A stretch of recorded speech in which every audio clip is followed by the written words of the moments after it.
Good afternoon, New York, and the rest of our listeners around the globe. My name is June Stoyer, and I'm the host of the Discerning View Radio Show, which is a special series focused on the Catholic faith. Our podcasts are available on iTunes under the Organic View Radio Network, or you can simply visit our on-demand section at www.theorganicview.com to listen to previous segments. If you have any questions, we'd love to hear from you, so please email us at questions@theorganicview.com. Today's show is sponsored by coronatools.com, the nation's leader in garden and landscaping tools. Listeners of the Organic View can receive 20% off their coronatools.com purchase by using the coupon code ORGVIEW. That's ORGVIEW. For more promotional offers, please visit our website at www.theorganicview.com. And don't forget to check out our contest section. My dear friend and former pastor, Father Charles Mangano, used to say, if we want to follow Jesus, we are not to be attached to the things of this world. He would then go on to say that out of all of the funerals he's ever done, he's never seen a U-Haul behind a hearse. Do we collect things that we really do not need? Do we keep things we can't use immediately because perhaps one day it might be useful? How are we distracted by the things we surround ourselves with? Do we stock up on things in anticipation of expecting the worst to come? On today's show, author Mary Elizabeth Sperry is going to talk about her best-selling book, Making Room for God. So I'd like to welcome to the show, Mary Elizabeth Sperry. Good afternoon, Mary, and welcome to the show. Thanks so much for having me, June. Mary Elizabeth, can you take a moment and share a little bit about yourself with our listeners? I'm a Catholic laywoman, cradle Catholic, baptized 2 weeks to the day after I was born, so I've grown up in the church. I've worked for the United States Conference of Catholic Bishops for 24 years now. Wow, that seems so long when you say it like that. And most of my work is with the Bible, but my avocation is with domesticity and spirituality. So how the way we live every day and take care of our lives and the things in home and hospitality, how that has an impact on our faith life and how the two fit together. This book, Making Room for God, really had such a big impact on me.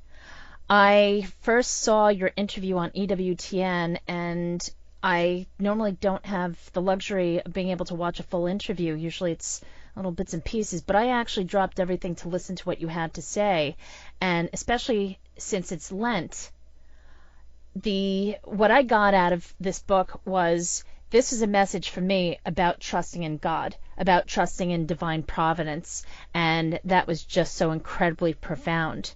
Can you take a moment and talk about what divine providence means to you? For me, divine providence is simply the belief that God will provide. This is a scriptural promise that comes up again and again, that God knows what we need before we need it, and that God will provide that which we need. And so it's an attitude of radical trust that God knows us better than we know ourselves, and that what we need, God will provide so that we'll be taken care of, that our needs will be met, that what we truly, truly must have to continue in this life, God will provide for us, be it physical things, spiritual things, emotional support, that God is the ultimate provider of all that we need. Thank you. What does decluttering mean? What is it really about when it comes to our faith? Well, decluttering is actually a modern problem. And it's very trendy right now, which is like the first time in my life I've ever been on trend. You've started really in the U.S. with Marie Kondo's book, The Life-Changing Magic of Tidying Up. And then now you've got the gentle art of Swedish death cleaning. So it's really very popular in the secular world as well as in the spiritual world. And part of it's because it's a new problem. If you think about it, for most of history, there has been a case where people dealt with too little. Even as late as the 1700s, you look at the inventories of households of rather wealthy people, and everything they owned fit on one page. I mean, historians actually look at that kind of stuff. A wealthy family would would die, and their entire inventory of their belongings would take one page to list. I couldn't list the contents of my living room on one page. And I'm sure that most of your listeners can say the same thing. We now deal with having too much. And so it's a really new problem of how to deal with too much. And most of the world doesn't have this. Most of the world is trying to get by day to day, having enough. And we're dealing with too much. So it's a really different way of interacting with our belongings. And, if I believe that God actually cares about my life, and Scripture tells us time and time again that God cares about every element of our life, then God cares about how I relate to the stuff that surrounds me. And how I relate to the stuff that surrounds me has an impact on my relationship with God. I love what you wrote. Did the things that I own bring me closer to God or push me further away? Did they help me see the hand of God in my life? That was really something. It really made me think, wow. I don't think that it's wrong, and you also point this out, that it's not wrong to have things. It's nice to have things. But when you take a look at all the things that you have, most people would agree that they do have clutter in their life. Exactly. We just have too much. Now, some of those things are really precious. Just today, I was chatting with a friend of mine who was sorting through some dishes last night, and she found a bowl that belonged to her deceased husband. He had it before they got married. And every time she looks at it, she thinks of him. And I'm like, if you throw that away, I'm going to come and smack you. Because that holds memories, and that's valuable. On the other hand, when I decluttered my kitchen, I found 7 can openers. 7! No one on this planet needs 7 can openers. A restaurant doesn't need 7 can openers. We have too much. And most of that was because I couldn't find the one I was looking for, so I went out and bought a new one. And we do that sort of thing all the time. We let our things control our lives instead of us controlling things. I always say, do our possessions own us, or do we own them? And can we let them go? If we own them, then we can let them go. And the one thing that has surprised me about this whole decluttering project that I've undertaken is how much easier it gets over time. That's what amazes me. When I started, it was so hard to put anything in the giveaway pile. It was like wrenching it away from me because I was so attached to my stuff. I didn't want to let any of it go. I'd practically cry, handing it over to the thrift store or to the charity that I was donating it to. And now it's like, oh, I don't need this anymore. Give that away. Oh, wow, I haven't used this in ages. I should give that away. And it's so much easier because the more you look at the things you have and reflect on them spiritually, the easier it becomes to detach.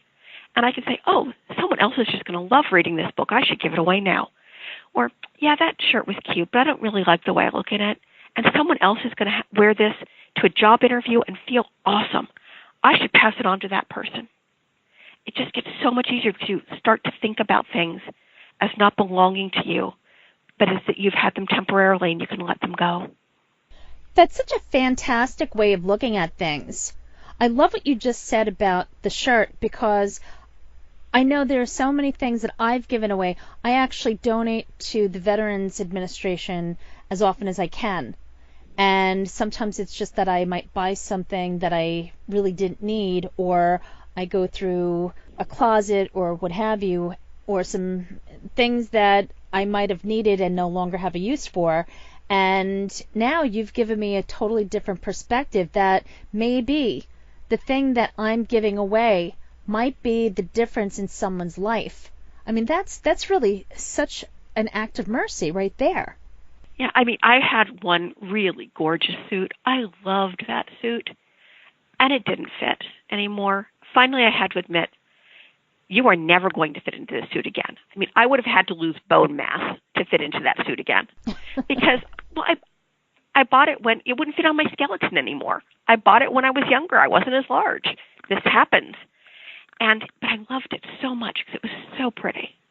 And I finally had to think, place I'm giving this to, a woman is going to come in here who is looking for her first job back in the workplace, and she's going to find the suit, and she's going to feel strong, and she's going to feel awesome, and she's going to go get that job because she's going to know she looks her best, and she feels her best, and she's professional.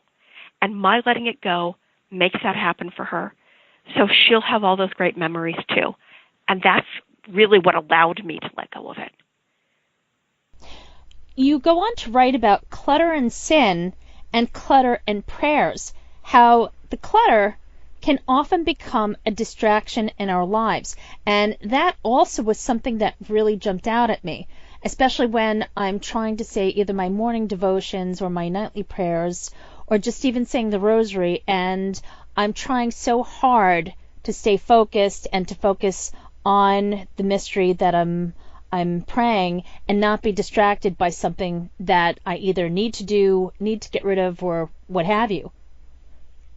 Exactly. The more stuff that's in our space, the more stressful it is. And that's actually just one of those things that psychologists have discovered over the years. And having stuff it adds stress in other ways because you can't find things you need, and that causes stress. And all those things are distractions. I mean, something like over 25% of adults in the United States have paid a bill late, not because they didn't have money, but because they couldn't find the bill. And so they pay late fees and interest charges and all sorts of things like that, not because they didn't have the money accessible. That'd be different, but because they couldn't find the bill. If you think about all the little stressors that you've had because you had too much stuff or you didn't know where you kept everything, how does that distract you from the calm and from being able to focus on whatever it is you're doing, be it prayer or being with family or friends? You know, you're with somebody, but you're not actually there. And it happens with our family and our friends as well as God. You're there, but you're not there because your brain is doing 50 things, because you're thinking of all the stuff you have to do and all the things you have to put where they belong. And it's just a distraction. It keeps you from focusing on what you want to focus on. I couldn't agree more. I know a few people that actually do just what you described. I'll come over for lunch, dinner, what have you, and instead of sitting down and enjoying the time with me, the person will be running around doing this, doing that, straightening up this, folding laundry, what have you. And I understand that time is really precious, but also the time that you spend with somebody is precious. And I know I've been guilty of doing that too, but I'm trying to improve, because I really think that when you have time with somebody, to give them your full attention is really very precious, and the time itself is a gift. That's not to say that you can't do something with a friend. I mean, have a friend over and you bake together. I mean, you're somewhat distracted, and that's wonderful. I have an aunt. I've had my very best conversations with her doing dishes. It'll take us, an hour and 45 minutes to do dishes because we have to stop and talk with our hands.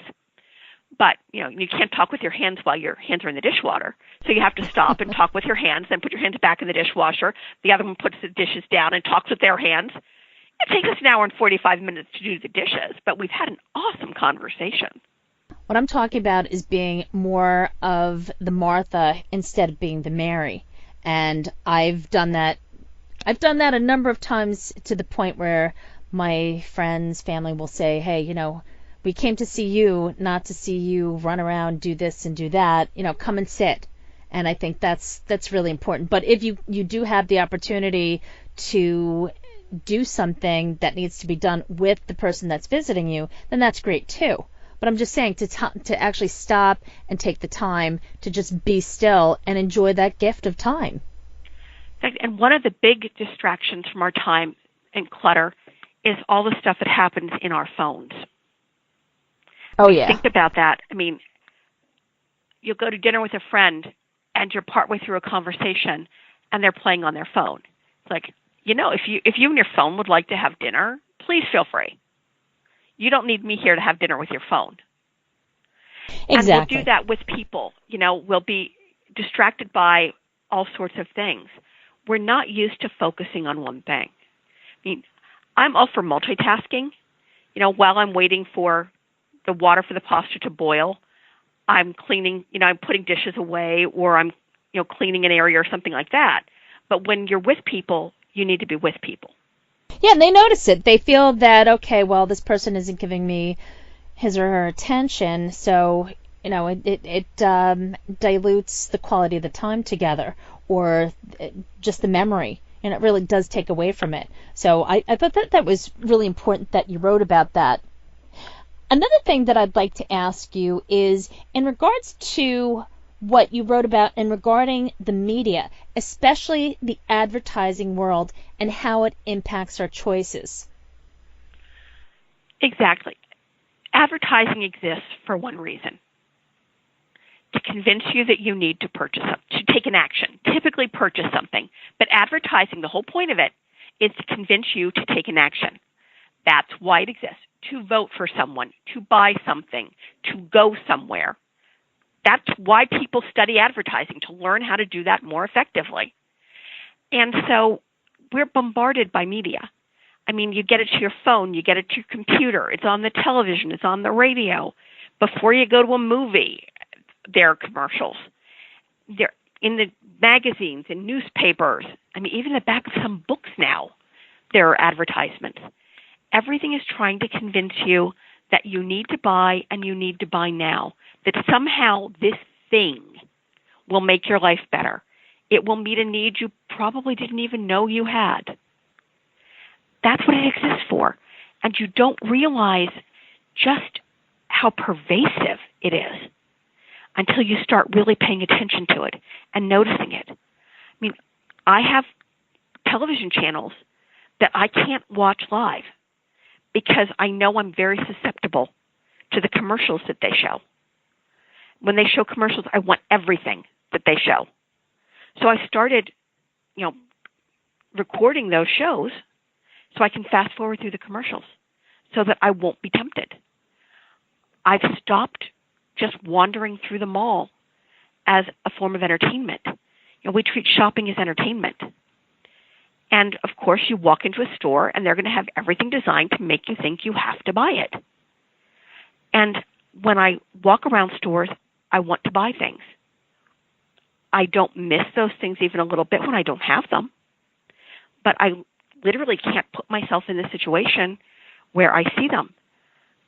I got a catalog in the mail a couple weeks ago from a store, and I started to page through it. And I realized about 6 pages in, I want everything. This is really tempting me. And I went and I took it outside and threw it in the recycling bin. Wow. Because I will not go headfirst into the recycling bin to get it out. I know I won't. If I just leave it on the pile to take to recycle, I might dig it out. But I will not go head over heels into my recycling bin for it. I'm not quite that bad. So I actually had to do that because I had to let go of it. Otherwise, I would have ended up with 8 dresses. I don't need 8 dresses. I have dresses. I'll be the first to admit that when it comes to garden supply catalogs, seed catalogs, or flower catalogs, I am bad. I will look at things that I want, I'll make little notes, and I'll even go as far as to fill out the order form, especially if you can't order online or over the phone, but I've done that in the past, and lo and behold, how many packets of seeds do you need? Even if they are things that I can use, sometimes my time becomes an issue, and I don't have the time to plant some of the things that I wanted to, so I wind up giving them away anyway. I don't want it to go to waste because there is an expiration on seeds. With live plants, basically you either plant them or they're going to die if they're not cared for properly. But the bottom line is that I know that many of my fellow gardeners deal with that very issue. I mean, I deal with it with craft supplies. I believe I now have enough yarn that I could start crocheting now, and I would finish crocheting the yarn that I currently have in my house approximately 3 years after my date of death. Wow. That's how much I have. I have a particular attraction to beautifully designed ribbon. I really, really wish I were joking. I have enough to cover back and forth 5 football fields. 5 football fields. I've actually added it up. So I'm not exaggerating. I did the math on this. I've now taken to giving it away. Many brides have had some lovely ribbon from me. It's like, here, use this for your bouquets. Here, use this for your pews. Something, anything, make it leave my house. But because of that, when craft catalogs come to my house, they get thrown away immediately. I have to. They go automatically into recycling, and I take myself off mailing lists because otherwise it'll tempt me too much. I get 25 emails a day offering me deals on something. I mean, it's pervasive. And you have to actually make a commitment to say, no, I'm not going to do that. And to know where your temptation lives. And Keith, they've made it so easy. Now with one click, it can be on its way to you. I mean, you don't even have to think about it. It used to be you had to drag yourself out to the store, pick it up, and bring it home. You don't even have to do that now. One click, and somebody will deliver it to your doorstep. You don't have that delay to think about whether or not you need this or whether or not it's something you should acquire. And it's designed that way. It's designed so you think you have to have this now, or the price is going to go up, or it won't be here anymore, or somehow you'll do without. And that's what the spiritual side of this really is. Really, if you don't have this shirt, somehow your life is going to be bad. Why? Somehow this is going to meet a need that you have that God can't provide. What are you looking for here? Why are you really buying this? Is it because you're bored? I have been known to shop because I'm bored, or because you're depressed, or because you're jealous, or because you're lazy and you don't want to find what you have, or you have that really cute shirt, but you need to sew the button back on, and you really just don't feel like sewing the button on, so you'll buy a new shirt instead. I mean, I know people who buy new socks because they don't want to darn. I want to just add to one thing that I've observed, and maybe it's just because we've had so many storms this past winter, but I know so many people that will stock up on food, and then the food spoils, and they wind up discarding the food. And with so many people in need of food, that's really one of the 7 social sins. That's really shameful. People are so afraid of being without food, and I can understand. I lived through Hurricane Sandy, and many of my friends survived Hurricane Katrina. I understand the mentality, but the thing is that there is going to be a tomorrow. And even if there isn't a tomorrow, I do believe that is not trusting in divine providence. Exactly. There's one thing to say, oh, my cupboard can be bare, I don't need to take care of myself. But there's also the sense of having too much. That's actually been my Lenten practice this year. I had, cabinets filled. I have a refrigerator full. I had a freezer full of food. And I said, enough. Why aren't you eating what you have? Because I'm bored, because I don't feel like it. And so I've actually been making an effort to eat the food I have as much as possible. And it's amazing. My refrigerator is almost half empty. In fact, after I eat dinner tomorrow night, it will be basically half empty because I've got some salad greens and some other things like that in there that I'm going to use up.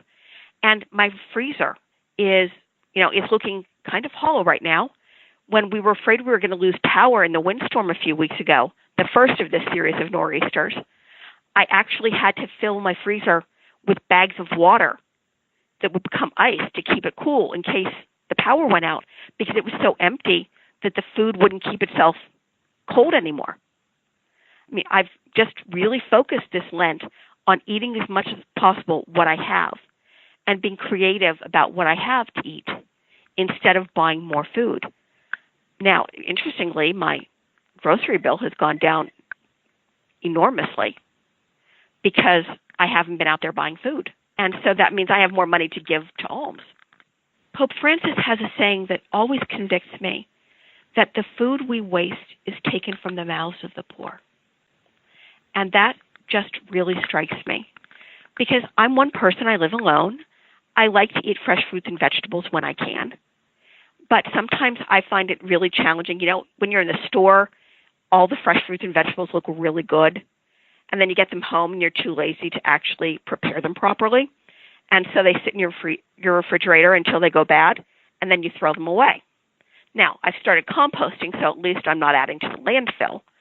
But still, every time I take, a peach that's gone bad out to the compost bin, I feel bad because I realize that I've taken that away. That's money, that's food and money that could have gone to the poor, and I've wasted it, which is a very, very bad thing. And so I've become much more intentional about buying in small amounts. It's not like the grocery store is going to disappear into some sort of alternate universe. There's a grocery store right there. If I run out of apples, I can go buy more apples. I don't need to buy enough apples for the entire winter today. We don't live in that world anymore. And I try to be much more intentional about planning my meals. One of the things that I've had to do is I go to the grocery store with a list. Always with a list. I buy what's on the list, and I'm allowed to buy no more than 2 things that are not on the list, no matter how good the sale is. Mary Elizabeth, can you share some of your other tips for our listeners that might be helpful to declutter their lives? The first step is always to stop making it worse.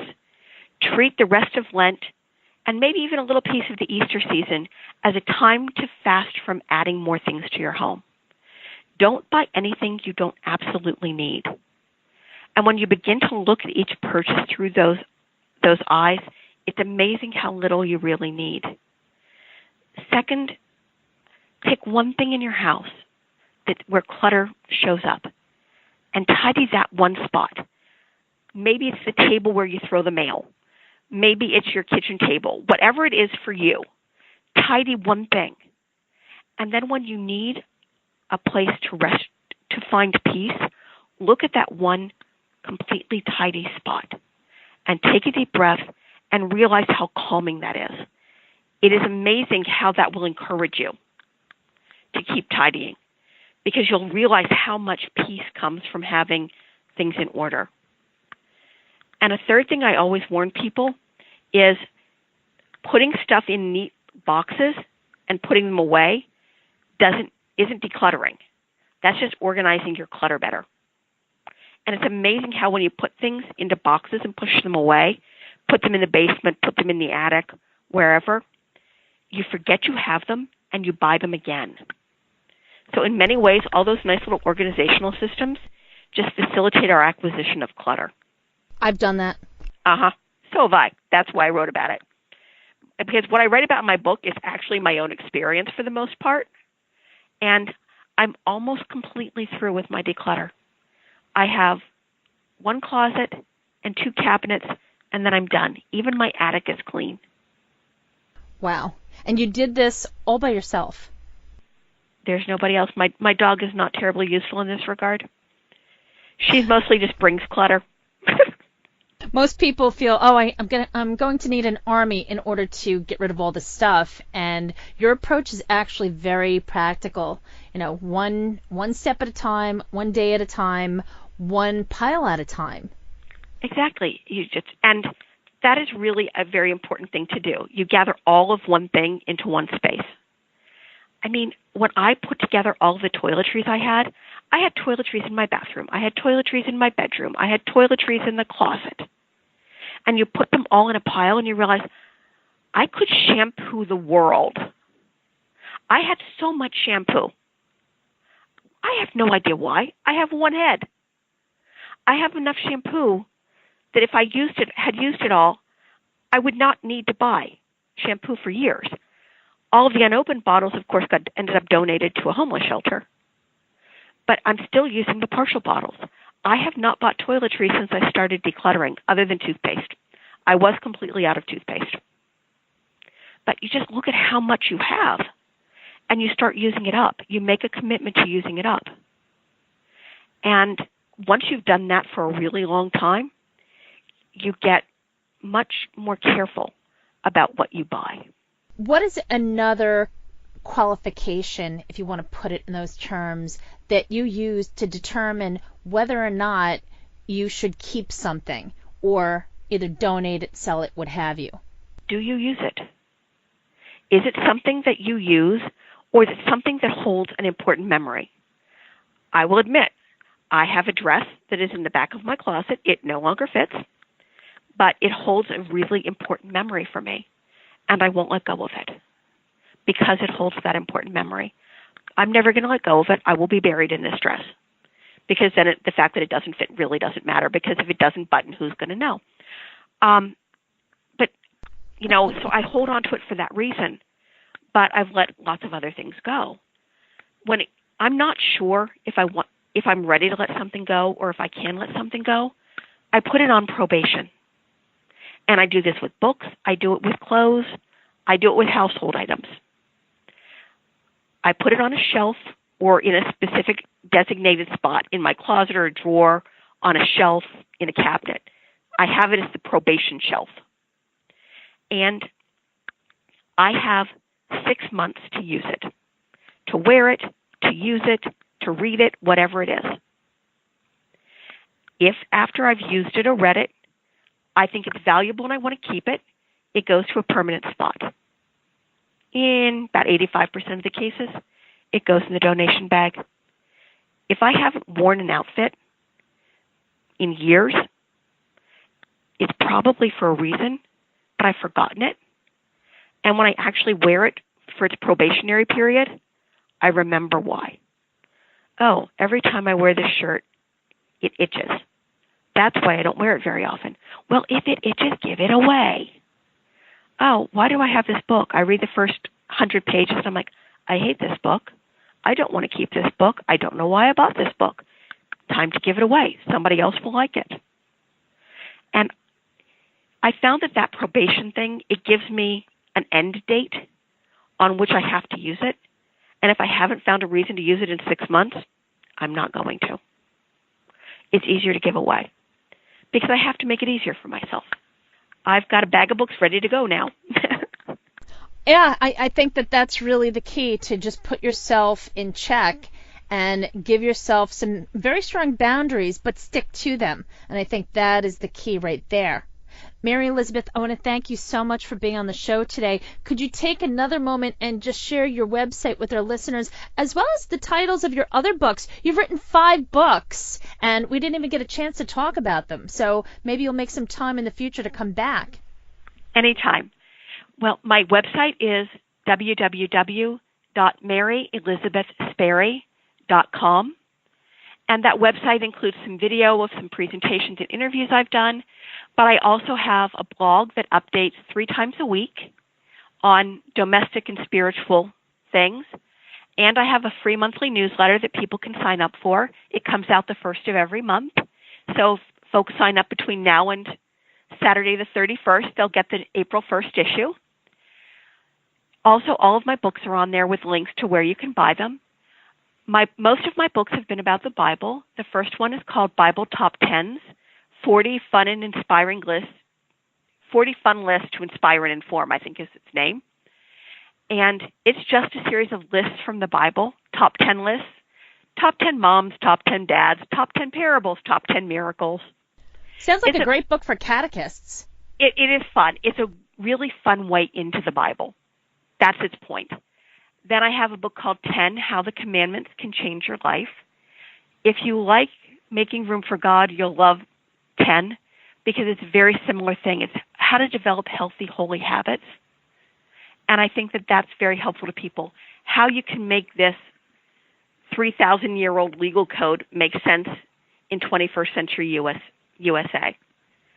My third book was on Scripture in the Parish, and that's really for Catholic ministry, for people in ministry, catechists, lectors, RCIA directors.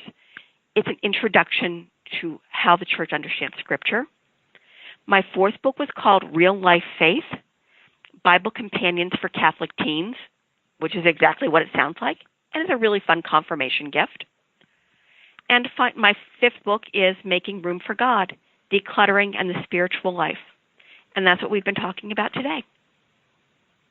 Thank you so much. It has been a pleasure having you share some of the things in your own life, from your own personal journey to doing the very things that you write about. Thank you again for being on the show. Thanks for having me. I look forward to talking with you again. And folks, check out the companion article, Making Room for God, Decluttering and the Spiritual Life by Mary Elizabeth Sperry, which will appear on the organicview.com's website.